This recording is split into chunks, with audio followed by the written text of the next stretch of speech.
I guess my point about it being lose-lose, I don't know how we could expect China to agree to give up some of these core principles or advantages that allow them to compete in technology. As you point out, a lot of that has been through IP theft. So in your article, you say Germany, South Korea, Japan.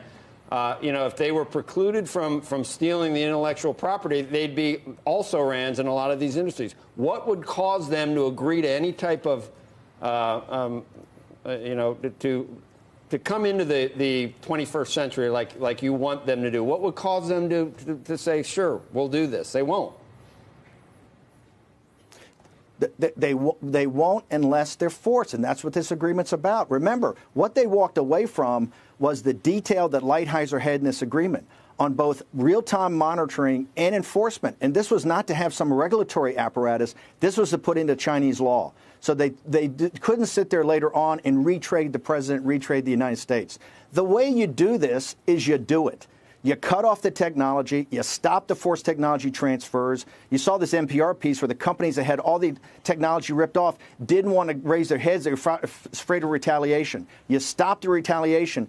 And most importantly, you get the Wall Street hedge funds and the money managers and the investment banks, and you cut off the capital. If you cut off the capital, you stop them stealing the technology, you stop the forced technology transfers, you stop them from exporting deflation and overcapacity by these subsidies of state-owned industries. If you just make them play by the rules they've already agreed to, okay, it will be a transitional period. But on the other side, China will actually join us as an industrial power. We're not sitting there. This is not against the Chinese people. I have a great affinity. I've lived there. I've owned businesses there. This is about this radical cadre, the CCP, that has an unsustainable business model. It's incumbent upon us. We have all the cards.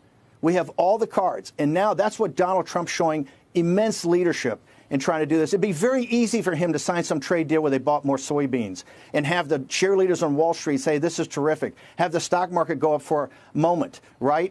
But what he's doing is looking at the long term. What people criticize him about, he doesn't have a strategic plan.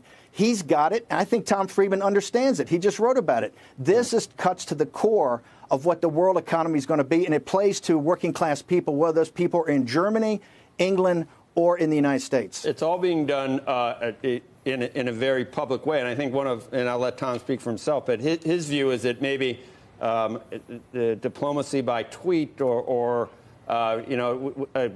talking so much that both sides can't save face, and it becomes, here we're seeing the nationalism rise on both sides.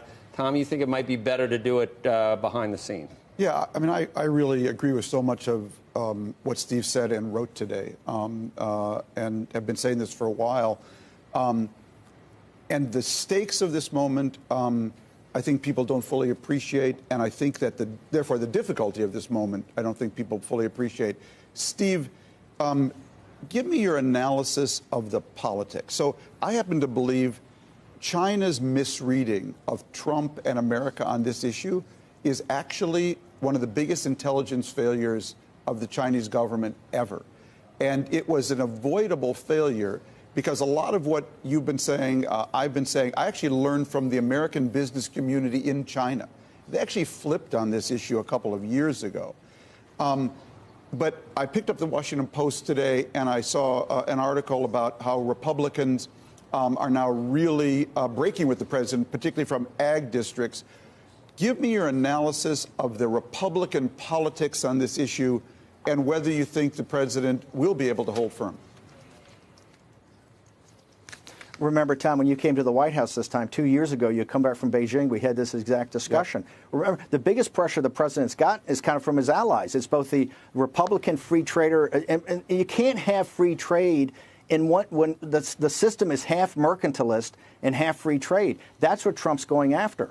And I think you're correct. The politics of this is that the Republicans have really put the most pressure on him. His allies on Wall Street have put the pressure on him, not understanding that this is the main thing. This is what it's about. This is going to set the world and it's in one direction or the other for the next 20, 30, 40, or 50 years. And we've let this drift for so long with people that really didn't have their national interests in mind. They had their own self-interest in mind. That's where this is so important. I hate to say it. I would like to see a process started that you had, like in Mar-a-Lago, you had President Trump and President Xi more directly engaged. I think Li Hu, who's a reformer, and Lighthizer are fantastic as negotiators. I think this needs to be principles. I think it needs to be principles face-to-face. But I got to tell you, there is no chance Donald Trump backs down for this. I think he's looking at the good of people on a global basis. I don't see him backing down on this. I think he's going to set the framework for the 2020 election.